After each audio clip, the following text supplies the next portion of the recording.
Hi TGA guys, Trevor Fraser once again here. We're at Eagle Quest now in the second hole, and I've got myself into more trouble. I've hit my ball to the left, and over here to the left of the second hole we've got red staked hazards. That's called a lateral water hazard. So there's a couple subtle differences really between the red staked and the yellow staked. They're similar, but here's the difference. Well, first of all, your options are to go in here and play it. And like any other hazard, you cannot ground your club, but you can walk in and you can play it. You can move a hazard stake as well. If it's in your way, you can move a hazard stake, but you cannot touch the ground and sole the club in the hazard like a bunker. Your options are to replay the shot. So hit 3 from back on the tee again. The second option, like the yellow staked hazard, you can use 2 club lengths.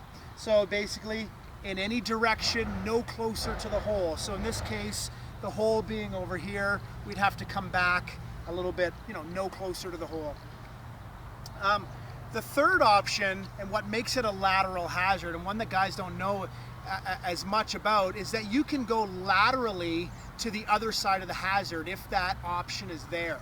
So in this case, it's not. Over here is just more bush, but a lot of times if there's a ditch, or a pond, river, whatever the case is, you could actually go equidistant to the other side, no closer to the hole, and hit from there. So there would be situations where that actually could be quite useful. And finally, you can use that similar option as with the yellow staked hazard, where you keep the point of entry in line with today's hole location and go as far back on that line as you want. So that is your option. So the real subtle difference is you can move laterally to the other side of the hazard. There usually are not drop areas for red staked hazards, so that's usually not a local rule in most cases. But really, those are your options now for the red staked hazards. So we've got those two, and hopefully that'll help you be a better player and know your procedures.